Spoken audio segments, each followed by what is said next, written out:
మనతో హరిత హరీష్ గారు అయితే ఉన్నారు, బిగ్ బాస్ ఫేమ్. సో హరిత గారు ప్రెజెంట్ ఉన్నారు. ఎలా అనిపించింది హరీష్ గారి జర్నీ అనేది వారి మాటల్లో తెలుసుకుందాం. మేడం, ఇప్పుడు హరీష్ గారి గురించి మీ ఒపీనియన్ ఏంటి? రియాలిటీ షోకి వెళ్ళేసి వచ్చాక చాలా నెగిటివిటీలో పడిపోయారు. సో మీరు ఏం చెప్తారు?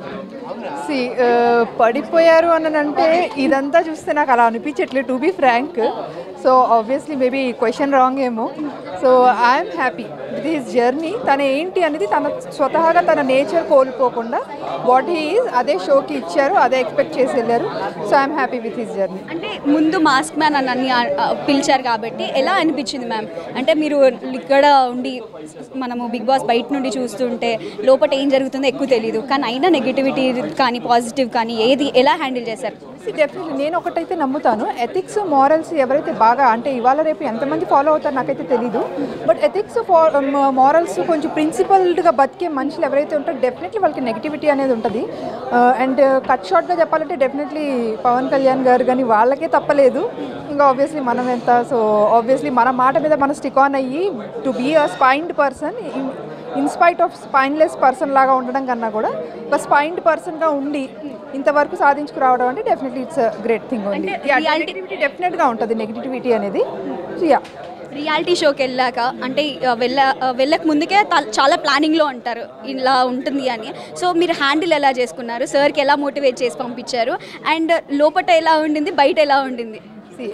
టు బీ ఫ్రాంక్లీ స్పీకింగ్ నన్నే మోటివేట్ చేసి సార్ వెళ్ళారు, because he is very much clear about his thoughts and తన జర్నీ ఎట్లా ఉంటుంది ఏంటి అనేది. ఆబ్వియస్లీ కొన్ని తెలియకపోవచ్చేమో, అంటే నీళ్ళల్లో దిగినాక కొన్ని ఎక్స్పీరియన్స్ అవుతాయి. ఇన్స్పైట్ ఆఫ్ దాట్ తను ఎవ్రీ ఇయర్ బిగ్ బాస్ చూసేవాళ్ళు he is a good admirer. తను ఏంటంటే ఒక షో ఫార్మాట్ని ఒక లైఫ్తో క్లబ్ చేసి చూశారు కాబట్టి డెఫినెట్లీ ఆయన చాలా క్లారిటీతో ఉన్నారు. సో నన్ను మోటివేట్ చేసి వెళ్ళారు ఆయన్ని నేను మోటివేట్ చేయడం కన్నా కూడా నన్ను అన్ని చెప్పి ఓకే ఇలా ఇలా ఉండు, ఇలా ఇలా ఇది. సో అందరూ చాలా చుట్టుపక్కల నా పక్కల నేను కొంచెం ఇమోషనల్ పర్సన్ కాబట్టి అందరూ డెఫినెట్లీ నెగిటివిటీ వస్తే you need to be strong అని చెప్పేసి ఈవెన్ మా రిలేటివ్స్ వాళ్ళందరూ కూడా కాల్ చేస్తూ ఉండేవాళ్ళు డైలీ నాకు. So yeah, it was a very emotional and very joyful experience అని చెప్పాలి. అది మొత్తానికైతే విన్నర్ కాకపోయినా కూడా ఇంతమంది అభిమానులని సంపాదించుకున్నారు, రియాలిటీ అని అంటున్నారు. సో సార్ గురించి చెప్పాలనుకుంటే మీరు 3 విషయాలు ఏం చెప్తారు పాజిటివ్గా సార్లో మీకు నచ్చేది? ఇది ఎగ్జాక్ట్గా నేను చెప్పలేకపోయినా నేను జస్ట్ ఒక ఇన్సిడెంట్ షేర్ చేసుకుంటాను. యాక్చువల్గా అగ్ని పరీక్షలో ఫస్ట్ ఆడిషన్ వీడియో పంపించమన్నారు. ఆడిషన్ వీడియో అయిపోయినాక అది సెలెక్ట్ అయ్యారు, సెకండ్ రౌండ్ జూమ్ కాల్ అని చెప్పేసి అని అన్నారు.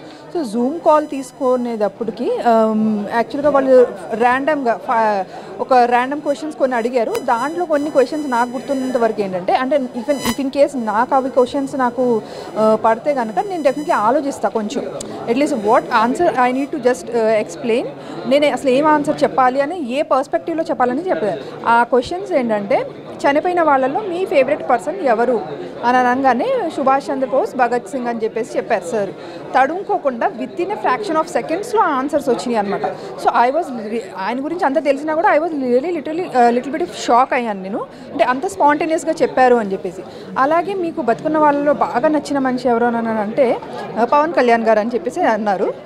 అది అయిపోయినాక ఇప్పుడు సమాజంలో జరిగే విషయాల్లో కానీ ఏదైతే మిమ్మల్ని చాలా కలిచివేసిందో, మీరు అసలు చాలా ఫీల్ అయ్యారా ఆ విషయానికి ఏది అని అంటే, రమ్య అనే పాప చనిపోయింది ఉండే 3 generations ఎఫెక్ట్ అయ్యారు.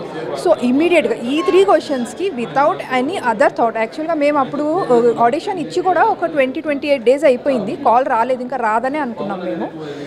అనుకుని ఇంకా తర్వాత మేమేమనుకున్నామంటే వీఆర్ గోయింగ్ అవుట్ సైడ్, కొంచెం బయట తిరిగేసి వద్దామని చెప్పేసి వెళ్తున్నాం. So totally of the mind set ఉంటాం కదా, ఏదో ఆలోచిస్తూ ఉంటాం. ఆ టైంలో ఇలాంటి క్వశ్చన్స్ ఒక పర్సన్కి రాగానే, సో అలాంటి ఆన్సర్స్ డెఫినెట్లీ ఎవరో ఎక్స్పెక్ట్ చేయరు. నేనైతే డెఫినెట్గా ఆలోచిస్తాను ఏం ఆన్సర్ చెప్పాలి అనేది. సో బట్ ఆ ఆన్సర్స్ రాగానే నాకే కొంచెం షాకింగ్గా అనిపించింది సార్ది. Okay, he's very much clear and very much focused on what he is going to do and where he's అనేది కరెక్ట్గా క్లారిటీతో ఉన్నారనేసి నాకు అనిపించింది. అది మొత్తానికి హరీష్ అన్న ఫ్యాన్స్కి మీరు ఏం చెప్పాలనుకుంటున్నారు? హరీష్ ఫ్యాన్స్కి ఫస్ట్ పెద్ద థ్యాంక్స్ చెప్పాలి, నిజంగానే చాలా చాలా పెద్ద థ్యాంక్స్ చెప్పాలి. ఎందుకంటే ఆయన చాలా హ్యాపీగా ఫీల్ అయ్యారు బయటకు వచ్చినాక. బికాజ్ జెన్యున్గా ఆయన జెన్యునిటీని చూసి వచ్చారు అందరూ. అండ్ ఆయనకి సపోర్ట్ చేసిన వాళ్ళు కానీ ఎవరైనా కానీ ఆయన గేమ్ నచ్చి ఆయనతో కనెక్ట్ అయ్యారు కదా. Really very thankful for that. చూసారు కదా ఆల్మోస్ట్ హరీష్ గారు చాలా హ్యాపీగా ఉన్నారు. బయటికి వచ్చిన తర్వాత కూడా అంతే ఫేమ్, ఇంకా సెలబ్రిటీ లెవెల్ వరకు వెళ్ళడం, ఇంతమందిని గ్యాదర్ చేయడం, ఇంతమందిలో తనకంటూ ఒక మార్క్ని పెట్టుకున్నాడని వాళ్ళ వైఫ్ హరిత గారు అయితే చెప్తున్నారు.